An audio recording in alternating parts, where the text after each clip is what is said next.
And as much as it is a nuisance and everybody hates doing it, we have to be budgeting and tracking our expenses. You simply have to know what is coming in, what has to go out, and what is actually going out. And yes, we don't want to do it forever. We don't want to have to track our expenses forever. I get it. But as you said earlier, teachers are notoriously underpaid. We do not have the luxury of not keeping an eye on our money. Welcome to the Teacher Money Show, the podcast dedicated to helping teachers navigate your unique financial challenges and unlock your financial superpowers. I'm your host, Sean Morgan, a full-time educator and personal financial coach and speaker, and I'm here to help every teacher, whether you are a seasoned teacher looking for fresh insights or a new educator navigating your first paycheck, to have a richer wallet, classroom, and life. I am super excited to have Justin Brownwood back on the show today. If you don't remember, Justin and his wife Haley were on the show before. They are from The Price of Avocado Toast, which is an amazing platform all about helping people get out of debt and get right with their money. And he and his wife, both teachers, ended up in $200,000 worth of debt, have paid off $132,000 worth of debt, and are now turning around and helping others do the same. Justin, welcome to the show. Thanks for having me back, man. Stoked to be here. Yeah, I'm super excited to talk to you about this because, as listeners of the show know, every season I have a theme, and the theme this season is all about frugality. And you don't pay off that much money in debt, especially when you're teachers, without a little bit of frugality. So we're gonna get into that. But first, I just want to, remind everyone, what was your story? How'd you get into all that debt? What did you do about it? Just initially as teachers, and how'd that go? Yeah. Well, kind of long story short, we ended up in that much debt because I received a wrongful death lawsuit payout of about $600,000 at the ripe age of 24. I just met my wife, Haley, and we had no financial education, no clue what to do with money. So we just started to kind of follow that classic millennial story of try and go to school, buy a house, get a nice car. But really, we slipped into some poor spending habits and some lifestyle inflation. And we ended up blowing that 600,000 in about 3.5 years. But since we had created this life that we now had to keep up with, debt became the new normal as well. So we ended up creeping life so much to the tune of, about $220,000 of debt. And one day we were both teaching. Haley was about 8 months pregnant, and she beat me home from school and had stopped by Costco on the way home, and she purchased some pumpkin muffins. I came home. She said, "Hey, there's these really good pastries in the kitchen. You ought to give them a try." And we got into an argument about it because they said, we don't have $7 for you to be spending outside of our grocery list. What are you thinking? And we realized that this debt and this tension and stress we were feeling with money was really crippling us and was really having us worried for our future. So we sat down, started to budget, started to track our expenses, and really get serious about paying off debt. And we were able to pay off, about 132,000 in 18 months of it. You know what? You can tell that he's told that story many times before. Very Oh yeah. succinct, very well told. I love that. And I've been there with the $7 for the, it's whatever. Everyone's had their $7 moment, and it's personally something I'm trying to still let go of. Like I don't. It's okay. We have $7. You can spend $7. But sometimes it's like, why did you get that, right? And it's something that we need to work on, especially when you're in a relationship. There's give and take and compromise, and like we actually did need to buy our son socks. Okay, that kind of a thing that we need to deal with. So I'm glad that that's kind of like your spark moment, because some people take that spark moment to kind of like draw away from a partner, but you guys used it to pull together, which I think is beautiful. And one of the things that you guys pulled it together around was frugality, right? That's how you guys kind of started on this debt payoff journey. And I just wanted to first start asking you, what does frugality mean to you? Like, this is like a huge word in personal finance. What does it mean to be frugal, and why does it matter? I think it's really fascinating because I think if you would have asked me, 7 years ago when we started our journey, my definition might be different. I think originally I thought that being frugal was kind of the classic being cheap, right? Whereas now I've come to really, I think, understand my own lens with money and my own ideas and hopes for my life and the things that I value. Whereas now I look more at frugality as being comfortable and confident saying yes to the things that I love and care about and no to the things that I don't. and really being clear on where that fits my personality, my identity, my desires, my family dreams, my family goals. And so it's really kind of changed for me over time. But I would say frugality to me now really is being able to look at spending or look at a purchase or look at my money goals and say, is this in alignment with the things that I genuinely care about and want to move forward with in my life? So the real question, are $7 pumpkin muffins from Costco in that list? That's a great question. Every time we go, I will say, anytime we stop at Costco now, we buy the muffins if we see them, almost as like an homage to like, hey, we can buy the muffins nowadays. It's okay. And Costco muffins are quite good. So, I mean, Oh there yeah. is that. Oh yeah. So I love that definition of yes to the things that do matter, no to the things that don't. And I feel like, that's the tension point is people just feel like they're depriving themselves. But the question is, what are you depriving yourself of? Well, the stuff that doesn't matter, like the things that you don't actually care about, is all you're really depriving yourself of. Because if you care about something, you can just focus there and then pull back on something else. Because there's only so many things you can offer your attention to, your time, your all your soul, whatever you want to say. So if you're just getting everything, then you just have a bunch of things that don't matter in your life instead of really intentionally focusing on the things that do. And you can save money by focusing on those things and having a more intentional and better life.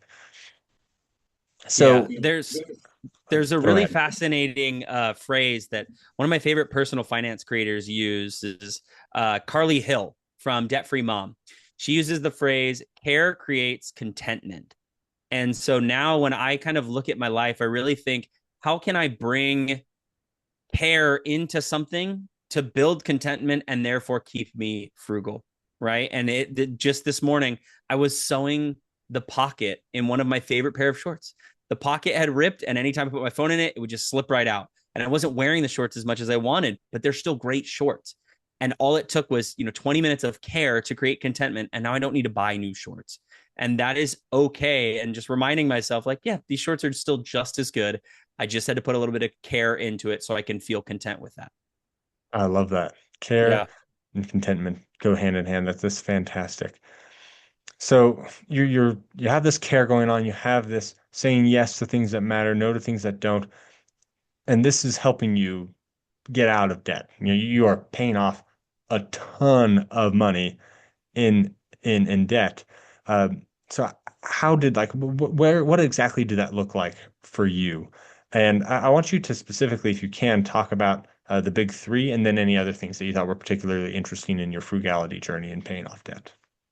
Yeah. I would say one of the biggest things for us as far as frugality was when we started to look at our expenses and the things that we were spending money on, it was actually really easy to pinpoint what things we were doing for an appearance or for somebody else to think some type of way about us or our relationship or our home. So we live in beautiful wine country, Northern California. Like we are just surrounded by vineyards and great places. And we were taking a ton of trips to go to wineries and wine taste and, grab a couple bottles. And there was no need for it. We weren't big drinkers. So it wasn't like it was something that brought any joy into our life other than this appearance of us in these beautiful vineyards. And so we stopped a lot of that from an experience standpoint, and kind of coupled with that was our dining out budget.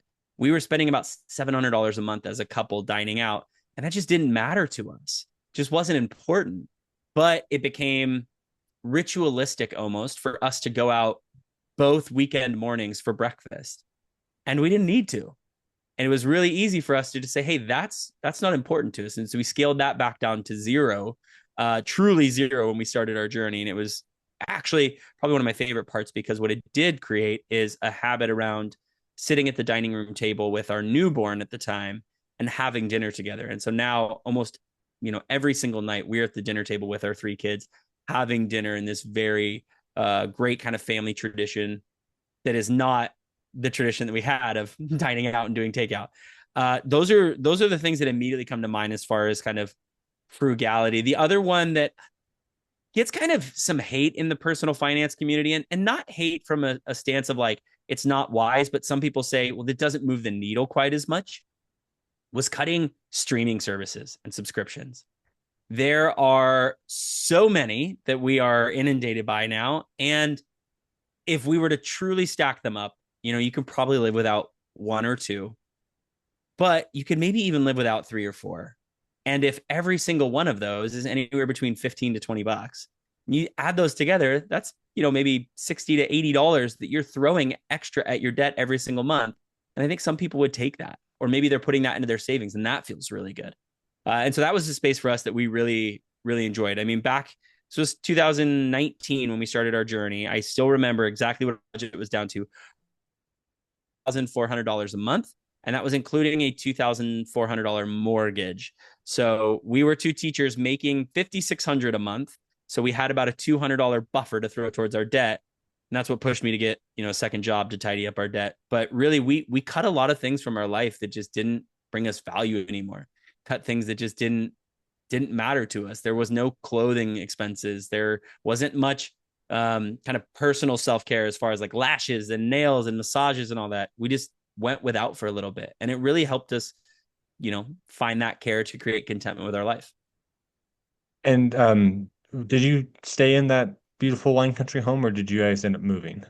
We did end up moving. So we were there until 2021. So about 2 years into our journey, we had our second daughter on the way and wanted to move closer towards Haley's mom, who could help raise, well, I say help raise the baby, but, be more hands-on because she was retired.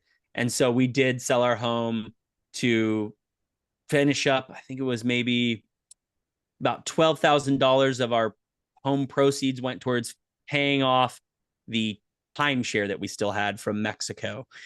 We paid off the rest of that. We still do have the timeshare, unfortunately, but now we get to, I guess, enjoy it with it being paid off.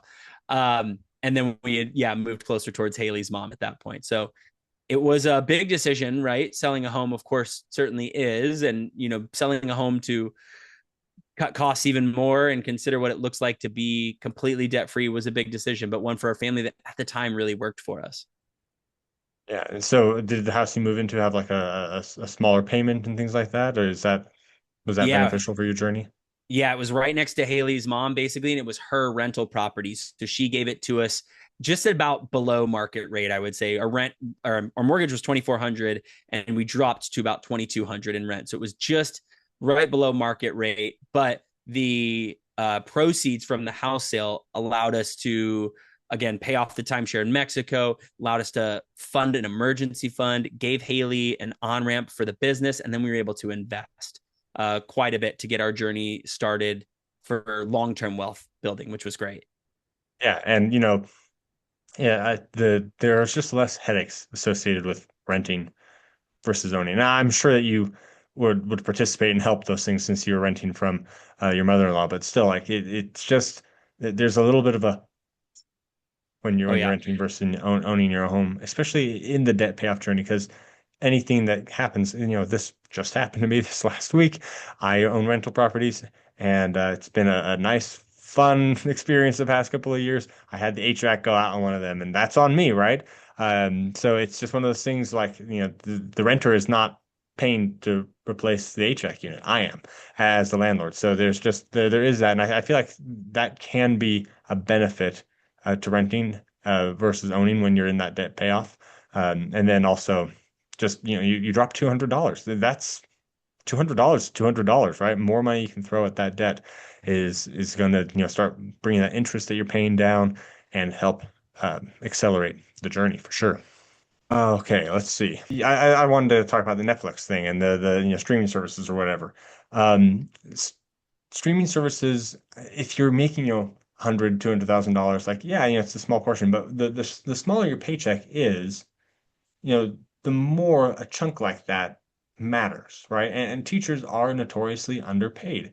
So especially if you have three or four or five of these streaming services, going back to one is absolutely going to make a huge difference. I feel like a lot of people that, look at that and go like, oh, like, that's not going to move the needle. Same people that say like, we don't get lattes, it's not going to move the needle. It's like, well, when you can't just like, go all in on your job and like, quadruple your income or whatever, there are some things you have to do. Like there's only so much that we can do to increase our income as teachers. So we need to focus more on the frugal, you know, smaller things, the small wins that can help us on our journey. And I think that that's absolutely a powerful tool that you guys used. I think you're spot on there. It can be disheartening for educators to look at salary schedules and see exactly what you're going to make, regardless of the amount of work you put in for X amount of time, right? In most careers, input in often ties to some type of growth or raise, right? Whereas for educators on your campus, and it is what it is. You just are what, you're going to make what you're making. And that can be difficult for teachers. And so we really do want to get clear on the budget and what are the things that we can go without. And streaming is certainly one of those things because teachers also don't have time. You are getting home, and unfortunately understand many teachers and educators work outside of their contract hours on things they need to get done for their classroom or for services or whatever it might be. And so you don't have time to have all of the different streaming services. And so one of the recommendations that I give to almost, if not all of my teaching clients, my clients that are teachers, I should say, is drop it to one subscription service for a season and watch whatever show you're loving right now, and then decide if you want to trade back out. But you can't watch, X, Y, or Z live on Hulu and then go to Netflix and watch that series and then flip and go back to Paramount or Peacock. Oh, but you forgot about Apple TV. Oh, wait a minute. There's also Stars and HBO that you really like. Oh, and Amazon Prime just came out with a really good show. Like, we just don't have enough time for it. You're getting home, you're probably decompressing from your day, getting into your nighttime routine with dinner. If you got kids, you got babies you got to take care of. And then you're probably tucking into bed pretty early so you can wake up and be on and ready at 8 o'clock the next morning. And it is one of those really cheap, easy wins. Just cut some of those streaming services, pick one that you're really locked in on right now, and let's just focus on that while we're also trying to tidy up the debt. Because, like you said, teachers don't have a ton of opportunity to raise income outside of those teaching hours. Yeah. And I'm gonna say this, it's gonna hurt somebody's feeling, but if you're grading while watching Netflix, you're not really grading people, okay? Yes, Get your grading done, and then you can watch your show. Like you can't focus on two things at once. That's all I'm not saying. at all. And those last few kids in the grading bunch, right, are just getting like check, check, check, like not constructive feedback at all. Yeah. All right. So yeah, I love that. And something that my family has done, which I think this is I love the intentionality of this and because it's basically free. Libraries have movies and TV shows, right? And if you're near any kind of library, I was in a town of 8,000 people and they had a fantastic library of movies and TV shows that we were able to borrow from. Like it's really not hard to get your fill of, television or whatever if you are willing to just be creative. You don't have to have streaming services. You don't have to be up on all the new stuff. It's not going to ruin your life if you don't watch that show. And then if you want to, if you really need to, of course, having one, but like if you really want to go extreme, you don't even have to cut it out completely because libraries exist and they are wanting to give you opportunities to watch your shows for free. So that's just one of my favorite tips for anyone who's trying to save some money. Yeah. And what an important thing, obviously, to teach our kids or even just our community or students, whatever it may be, that like, hey, this is a great resource that we can use for different things other than just going and checking out our next book. There are other resources here at the library that are important and are good for the community. Yeah, libraries do way more than just books. But I mean, like books, of course, are great, but it's Yeah. pretty cool. So, you said you got into this and you were like in like this, lockdown mode. Like, you got a lot of debt you gotta pay off. How did you balance the we're gonna pay this off as fast as we can with the I don't want to feel like I'm depriving myself. Like, obviously we're not like going out and doing massage because I don't want to deprive myself, but like how can you have like that couples, time where you can like come together as a couple and keep moving forward with some balance in it all. I think one of the important things for anybody to think about when they're on any type of debt payoff journey and they're worried about deprivation is kind of to understand that long-term sustainable habits are what is going to move you forward. And the way that you develop a long-term sustainable habit is to make sure, again, that it aligns to your values. Because you can say yes to the things that you might like if you are saying no to other things. You can afford just about anything. You just can't afford everything all at once. And so for Haley and I, it was having these really consistent conversations of like, where does this line up with our goals? Where do we want to see ourselves in a year? What does it look like to cut X, Y, or Z or to add X, Y, or Z for our family? And what is the kind of cost benefit analysis for that in alignment with our values? And I think for many folks, the the debt payoff kind of deprivation is a lot like diet culture, right? Where you can go scorched earth and cut everything, but even a solid nutritionist is probably going to tell you, hey, that's actually not really what you need to do. It's probably more just like count your calories, live in a deficit or in maintenance mode, and move your body consistently. And don't look at the scale every single day, but recognize that it's a journey and it's not just a destination point. And I think folks can get there as long as you're understanding and looking at what am I tracking? What am I looking for? And is it something that makes me feel well and moves me forward? Because I think, again, a lot of us just do things based on society, what culture's telling us, what social media is telling us. And we don't ever stop and ask, like, well, is this something I really want to do or spend on? Or is this somewhere that I really want my money going right now when I've got other goals or dreams I'm trying to reach? Yeah, I love that. And once again, this comes right back to the conversation, right?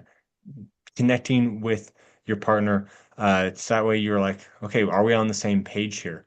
I feel like that is probably one of the most important things that I'm seeing in your story is that you're taking this time of frugality to connect, right? Mm-hmm. It's almost like having these conversations are going to bring you closer together, much like than going to drink wine together, right? That's just that is just kind of something you do together, but this is something that kind of is binding you guys together. I Yeah. feel like that's powerful. I think you actually hit it right there too. Even with folks who are maybe single. So I tell a lot of my single clients, hey, I want to look at you door dashing Chipotle, and then I want to look at you going and dining out and getting Mexican food with a friend. And let's look and say that they're both the exact same cost, right? That DoorDash does nothing for you other than feed you. But that time out with your friend feeds you and puts you in community. So you are not home alone after your teaching job, just ruminating on what X, Y, or Z student did. And you're getting that connection point. You're checking in with community and saying, like, I'm still here. We are still friends and we are connected on this spinning rock in space. And it matters so much more to our core values. Right. And so when you ask somebody, even something as small as that, like, hey, you were scrolling late night on Amazon and got this $20 gadget that you really don't need. You've got this thing that you think is going to organize your kitchen or clean up your closet, and it doesn't do anything. And instead, you actually could have gone out with a friend, grabbed a latte and a pastry Saturday morning, and had a really nice morning taking a walk with them or doing something else. And notice how that exact same cost has two drastically different value points, drastically different touch points on our lives. And I think it's really important that we see things in that way and understand that like frugality can also be a way to protect ourselves from or protect ourselves of what truly matters to us and what really brings us joy in life. Yeah. Awesome. All right. So the question is, do you have streaming services again? But backing up from that, like how have you loosened up? Like you've paid off $132,000 of debt. Do you feel like you're still like as, tight focused or you loosened up a little bit and you're obviously not back where you started. So like where'd you find that middle ground and how did you find it? Yeah, great question. We do have streaming services still. Not all of them, thank goodness, because it's just wild to me. But we do still have streaming services. I would say that we have loosened up a little bit. The self care budget is back a little bit more. So Haley does like to get her nails done every now and then. Her lashes done. Although just the other day she was like, "I think I'm going to drop lashes. I don't know if it matters that much to me." And I was like, "Oh, that's interesting. Okay." Um, and I would say that there's a little bit more frequent massages in there. But all in all, still, the benefit that came from going so frugal was we got really good at living on a tight budget. So now we feel confident switching to that whenever we need. If we're ever saying, hey, we want to touch some other financial goals or do some other things, we don't mind scaling back. It's okay for us. And it's also really easy for us to say no to things we don't want to do with other folks in a kind way, or to turn things down and say that's not my budget right now. And so that's been really great. Even as we've loosened up a bit, we're still able to say no to things. And the dining out budget really has not responded back much at all. I think our dining out budget now with our kiddos is up to maybe somewhere around $200. And there are most months that we don't really even get close to touching it. It'll be, maybe towards the end of the month, we'll say, hey, we have extra in there. Do y'all want to go dine out instead of cooking, X, Y, or Z from the pantry challenge that we had going on? But it's been really great. It's been really great, being empowered in the loosening up and being able to say, we can do this because we're in control now. It's not forced upon us. Yeah, I love that. Uh, yeah, I love how you're still exercising the no muscle. So that way Mm-hmm. you have the strength to do the yes things, right? I think that Yes, those go hand in hand, and that's fantastic. totally. So if there's a teacher listening who has, a huge house payment maybe, or student loan debt, or car payments, or credit card debt, where would you recommend that they get started on their debt payoff journey?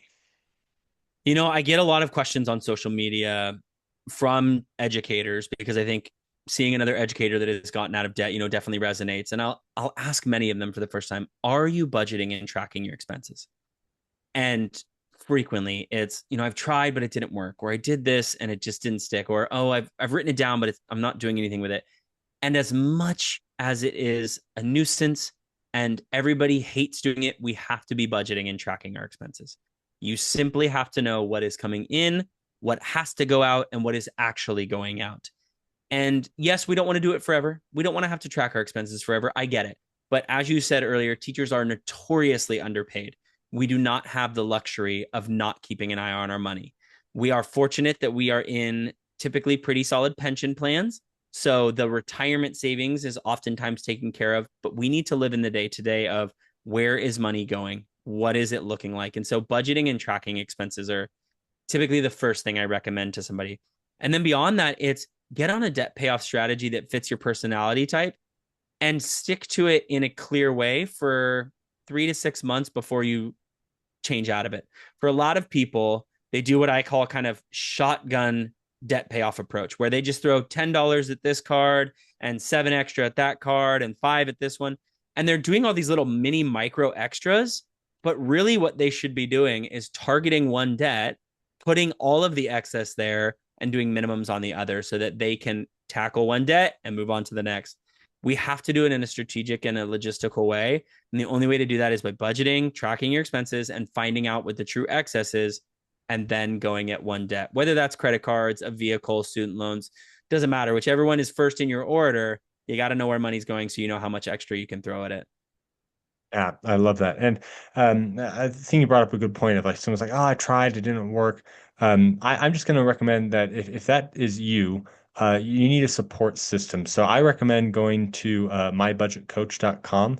You can get a link to that in the show notes and you can connect with me. I can be a coach for you on that platform. So that way, when you're like, ah, it's not going, like yes, I can help you, right? You need to have someone in your corner, someone to hold you accountable, someone to go there. So once again, you can go to teachyourmoneyshow.com/podcast to get links to the show notes there, and I'll put a link to that as well. That's the platform that I use for my personal budget, because it's just it's built for you to be able to track everything and then do a zero-based budget, which is of course the way to do it. I mean, there's other types of budgets out there, but if you are a notoriously underpaid teacher, a zero-based budget is the way to do it, right? I've tried other ways.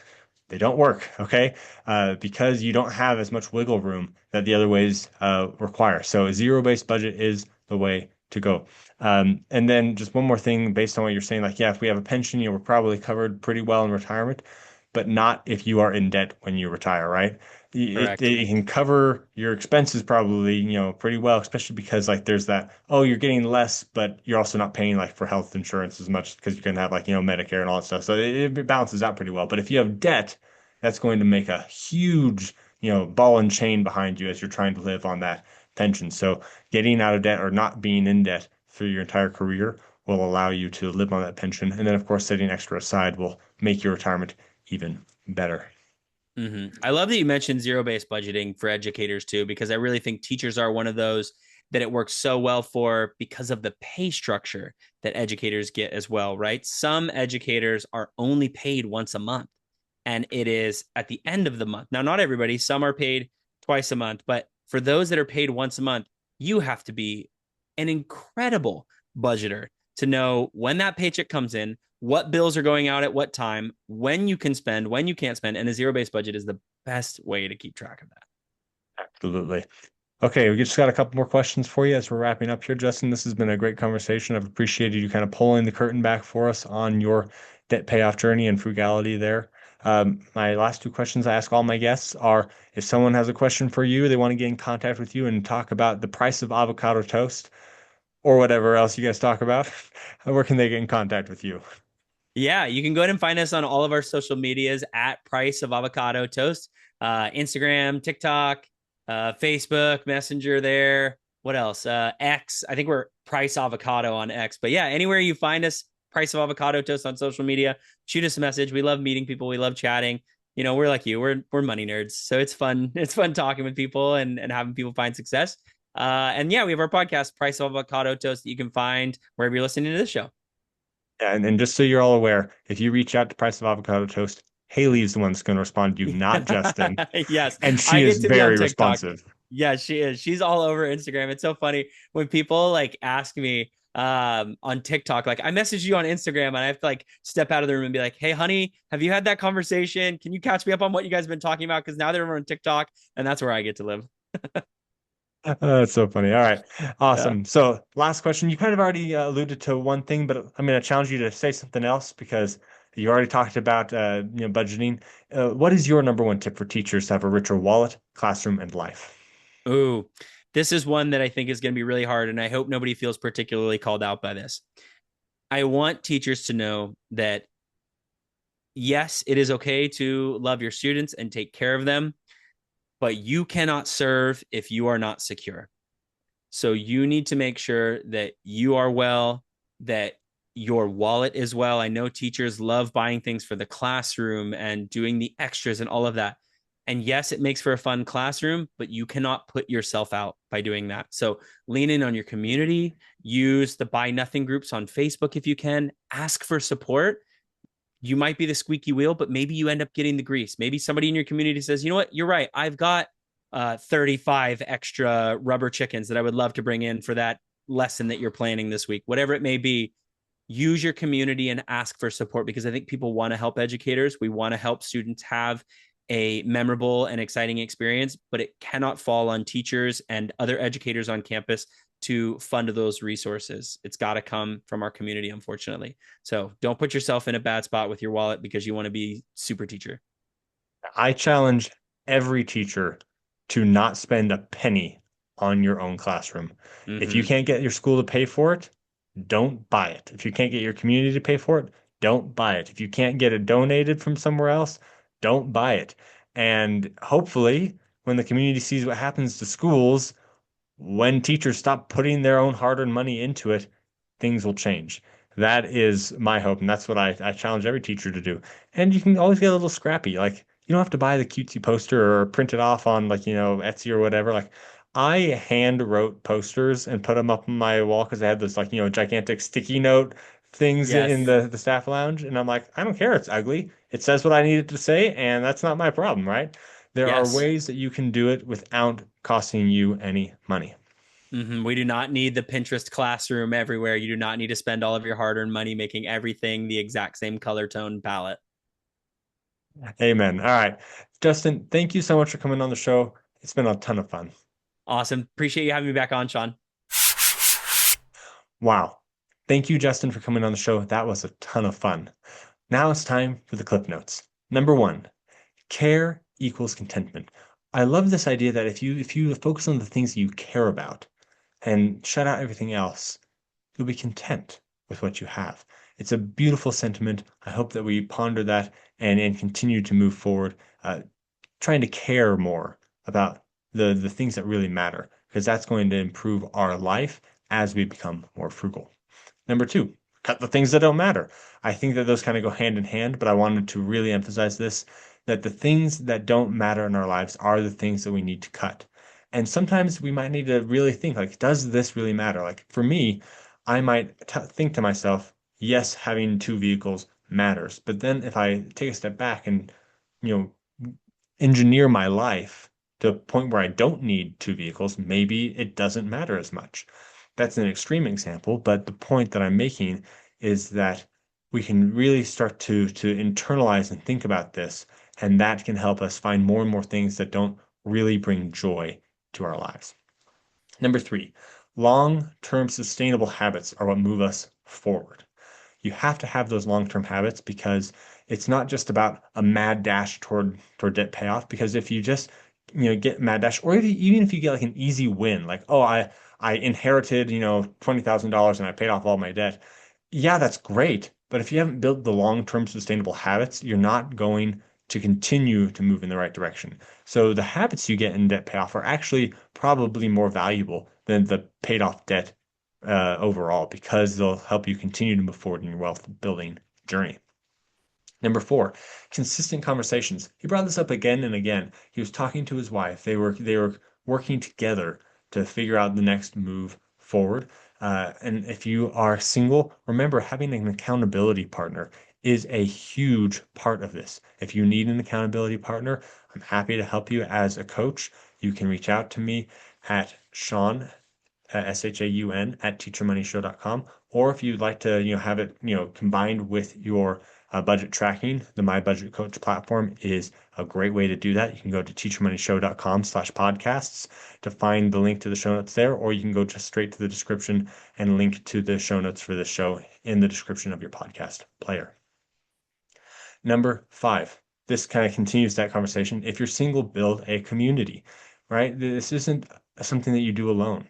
The problem with money conversations is people aren't having them, and it's been taboo for so long. But that's going to just make it harder to do anything productive. So if you're single, build a community with accountability, with coaching, but also just get out there into the community.